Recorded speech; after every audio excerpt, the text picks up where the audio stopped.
Hello, I'm Svenonius. Welcome to Soft Focus. In 1946, the American composer Irving Berlin said, "There's no business like show business." With this announcement, Mr. Berlin underlined the uneasy relationship between show, the art or performance event, and business, the pursuit of money. The intrinsic internal contradiction inherent in this unnatural marriage has never been resolved or even confronted until now. Tonight, on Soft Focus, we promise to confront this and several other troublesome topics. So come on. With so many potentially fascinating performers out there, it would be unfair for us to choose favorites. Therefore, Soft Focus will rely on this lottery machine. Soft Focus will be a singular democratic institution in a society rotten with fascists. All the relevant performers are in here. Don't worry, we haven't left any out. I can't wait to see who we speak with. And our next guest will be Shawn Marshall. Shawn Marshall, also known by her stage name Cat Power, Shawn Marshall has been bewitching audiences since she exploded on the scene. Shawn Marshall recently collaborated with legendary Memphis musicians famous for working with Al Green. I can't wait to speak with her.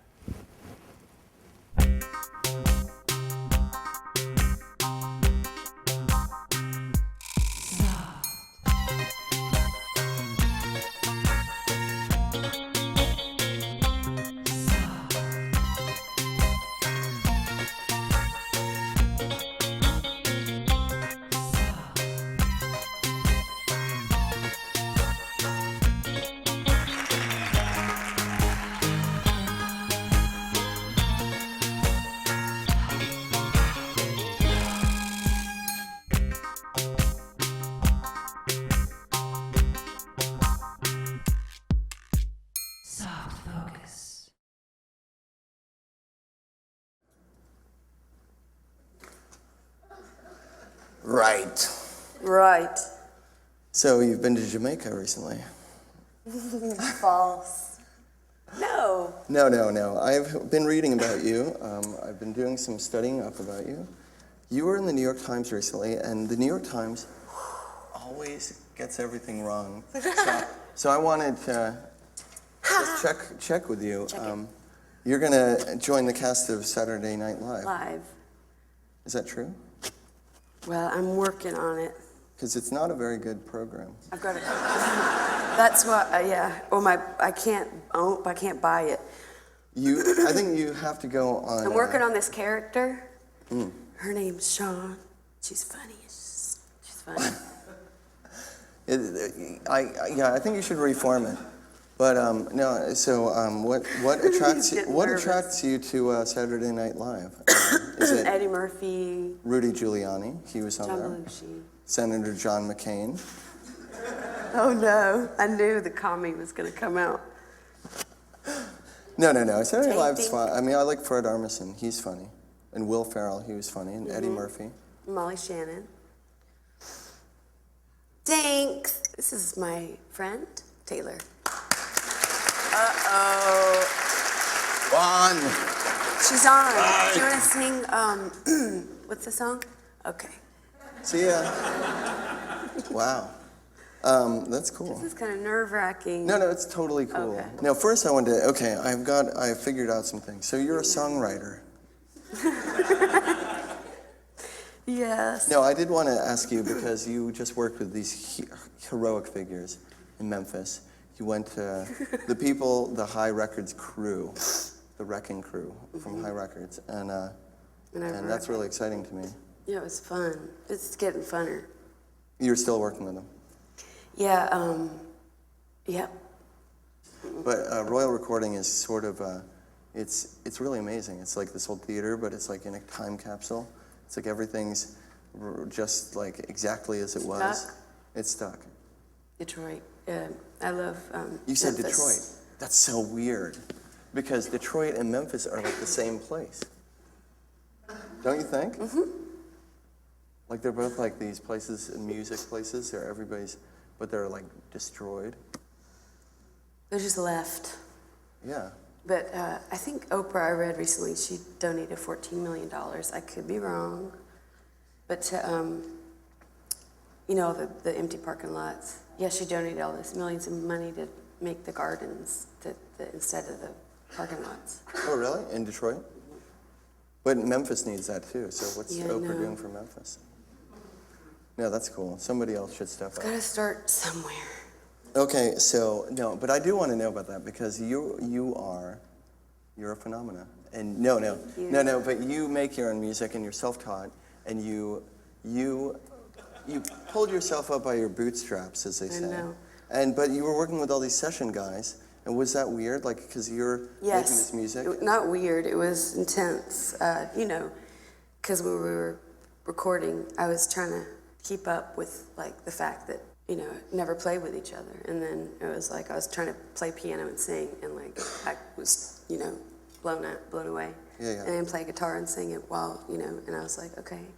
And then it would be like, all right, what's the next song, So it was the record you can't hear, like, live since we've been, like, touring and, like, having fun and whatever. They've been different ideas have been coming around and, like, like Satisfaction, we've been able to change it to, like, the real Satisfaction. Otis Redding did Satisfaction too. I know that. No, I'm just saying it's like it all comes to, Okay, are you going to make a live record with the Memphis Rhythm Band? Because no, there's so much live stuff, it doesn't matter. Your show with them is I next really want to remarkable. do something else. No, for real though, I really There's loved so it. much live stuff that we already have that it's like not even an issue. It's not an issue to make it, or you're just like, it's already there. It's too much. Well, I saw your show, and it was really incredible. Thank you. And I did read a quote where you said, "I'm not a professional entertainer," and I was wondering. Now. Well, so you're going pro. I am a professional. No, I know. That I was have a a business manager now. Really? Does he carry a wiffle bat? She? Sorry. Does she carry a wiffle bat? It's great. She has when you go in her office, she has a desk and, like 3 windows, and she's got playpens, little miniature chairs, a little miniature place area. Oh, that's nice. Mm-hmm. Does she get in it? He wants to go. Manage me. Manage me. I go in there with my receipt. No. So are you a corporation? Are you incorporated? A limited liability edition. Woo. Well, that's cool. Now, I do have some questions that I would like to know. You've been accused in the past of being almost like scared. Inverting the rock and roll show, the traditional idea of a concert. Were you trying to sabotage rock and roll? Did you think that playing a show was kind of dishonest or a... No, because when I being in Atlanta, and my friend Glenn Thrasher, we were just opening up for our friends' bands, these bands, Magic Bone and Opal Fox Quartet and different bands for free beer. We'd play as Cat Power, just we would just make stuff up, and it wasn't about a show. It was just about sort of really getting just me getting drunk and them kind of doing drugs and it just being just the experience of being together and experimenting.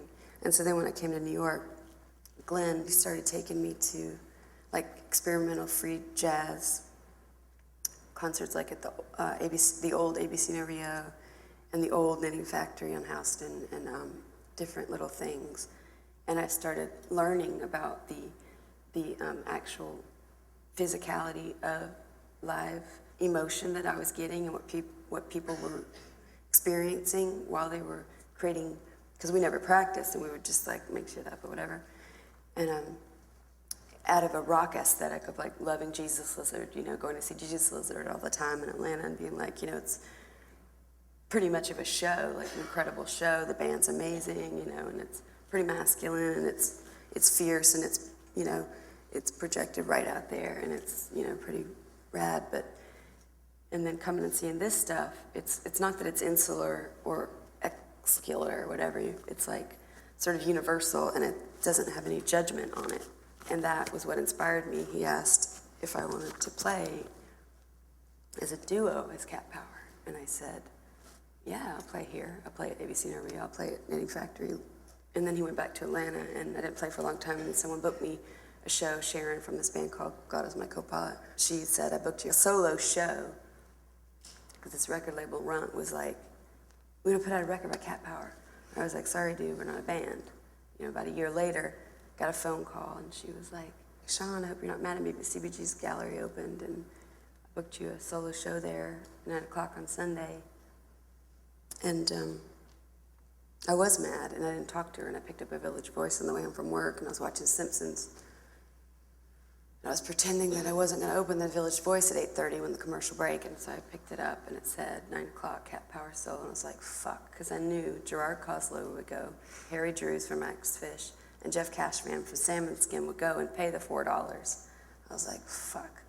So I took off my tie, I was waitressing, grabbed my amp guitar, walked up there, played my first show, got home, Gerard answering machine. Sean, I'm really mad that you didn't. Gerard is from Matador Records.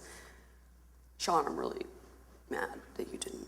Not mad, but I can't believe you didn't tell me you were playing solo. You want to open up on Thursday night for Liz Phair Town Hall, you'll get $200. I mean, that's like, you know, good money. You'll get $200 and you won't be billed. It's like, fuck yeah, dude. So that's when I saw you met. play with Liz Phair. That was a year later. That was $400.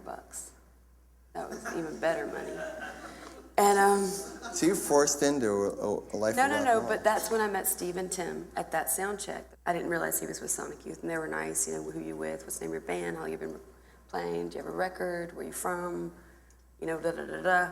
And then we became friendlier and friendlier, and then we started practicing. So we ended up playing as Cat Power, and then that's when he was like, going to do a record, and I had like a gazillion million songs. So I said, okay. When I felt like this is great, it's like free. It's like a free gift.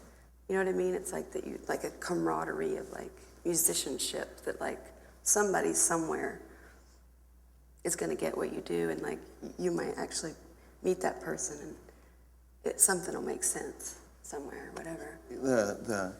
So community is like yeah. Well, what do you think? Do you still feel that sense of community, like with music, or? I did in Atlanta, like really strongly, because that was like late '80s, you know, early '90s. I moved here in '92, but like things sort of have changed in New York in this way, like sort of squeezing out of sort of any sort of like people who've been here for generations kind of can't afford rent and stuff, and so the characterization of what New York kind of was for me, like a place where I could go. You know what I mean? Like a place where people could go. Is that? It's kind of like a place people can't afford now. Yeah. They have to leave. It used to be that a place where sanctuary, where things were like you were accepted for being, you know, a bum, or you know, or an artist, or you know, had interesting different ideas or something. Yeah. And it's still accepted like that, but it's just, you know what I mean. You know, the whole world's changing. I'm sure DC is like Atlanta, and Miami. Everywhere's getting renovated, and that's just change, and that's time. You know, so it's all good. You live in Miami. That's really unusual. No one lives there. Everybody lives there. It's like Manhattan after a nuclear war. My face is getting red. They can't see because it's in black and white.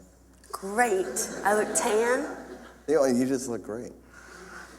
We all look great in black and white. We all look really heroic. Like, you know those pictures of Churchill? Yeah. But anyway, or Lincoln, or whoever the hell. Whoever? So I heard some rumor that you weren't allowed to play piano or even own rock records when you were a kid. No, my mother wasn't. My sister got me a tape once, Husker Du, Metal Circus. I was so excited. My sister kind of got to do whatever she wanted, because I think that I actually wasn't my father's child. I've been finding out I think I'm Spooner Oldham's daughter. No way. We'll get into that another day, yeah. But anyway, so, so my mom, whenever I lived with my mom, was allowed to really, whatever. But I had a radio. And then when I lived with my dad, I would go through his records. What was your question? So he had a grand piano because he's a musician. Yeah. He would, like if I sat down at it, he'd say, Sean.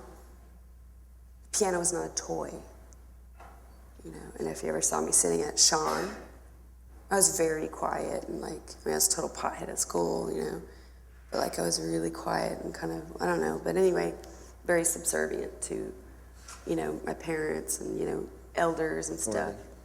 Right. So when he would leave, I would on purpose just beat the shit out of that fucking thing.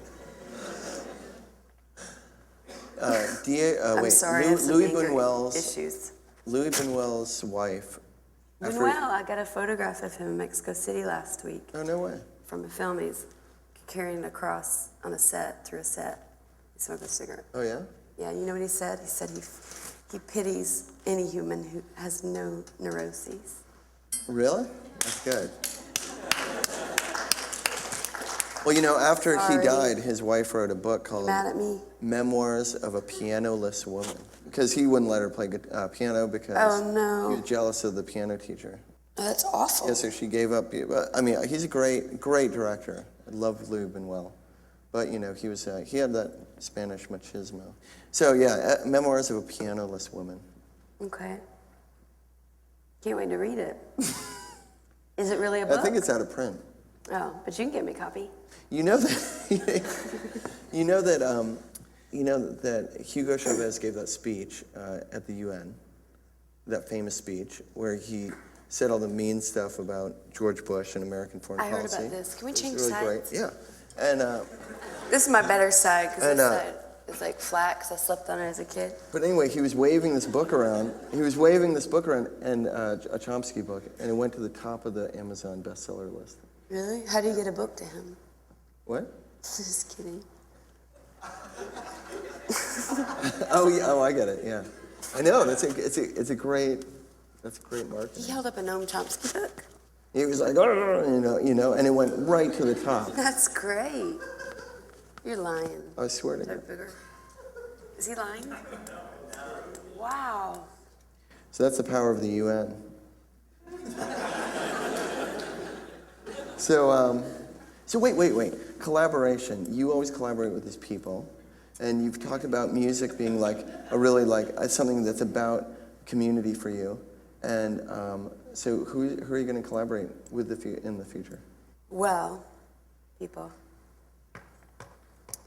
I got this. I'm doing a covers record too, and I'm going to do it in Mexico City in January.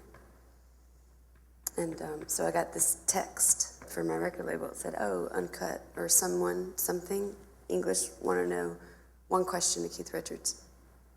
So I said, "Here's a question, Keith. You play guitar on my covers record in Mexico City in January?" That's my question. It'd be great because I'm doing some songs, and but I want it to be more solo. But I just want small pieces, different people.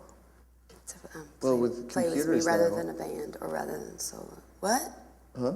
Computers? Well, with computers, you could collaborate with all these people without them even knowing. You know what I mean? Just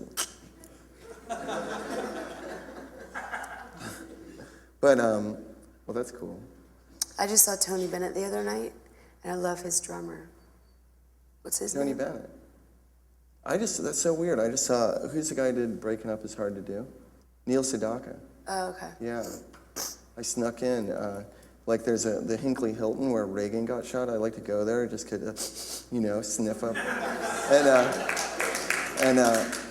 And they had this thing, it was really I'd met some women walking down the street earlier in the day. They asked me some directions, and they were like, we're here for this philanthropists convention, and we're watching Neil Sedaka tonight. So, Kid was in town, and I was walking, Kid Congo, and I was we were walking along, and I was like, oh, I guess Neil Sedaka's playing at the Hinckley Hilton, and we were like, let's go, and And we snuck in, and it was the Women's Philanthropical Society, and we walked in, and they're all like...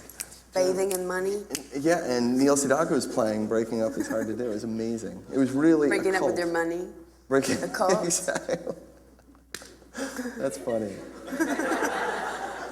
Yeah, it was great. So Tony Bennett. Oh wait, who else? Tony Bennett. You want to collaborate with Tony Bennett? No. What Oh, about I did write a song yesterday, but I haven't copywritten it. So if I do it live, will that stand for a copyright? I think so.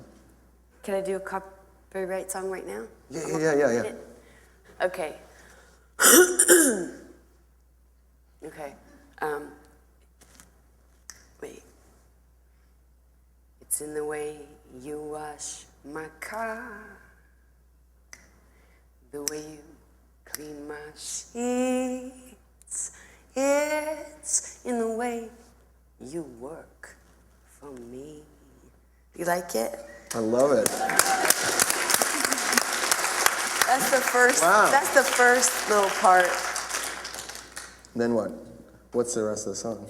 Oh, I like the way you style my hair, the way you collect my receipts, because I have a receipt problem. It's the way you work for me. It's terrible, but I love it. It's about servitude. That's great.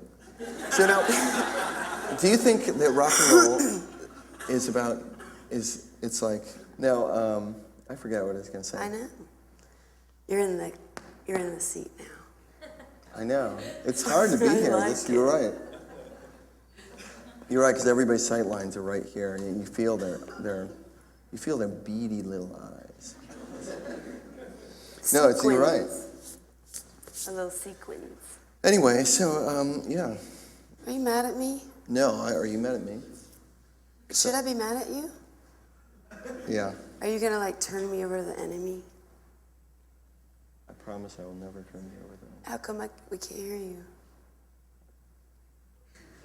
Well, now you don't get it on tape. Listen, I really want to thank you so much for coming. I love to everybody. you. I've known him since I was such a weirdo. Thank you very much for coming. It's really awesome to talk to you. All right.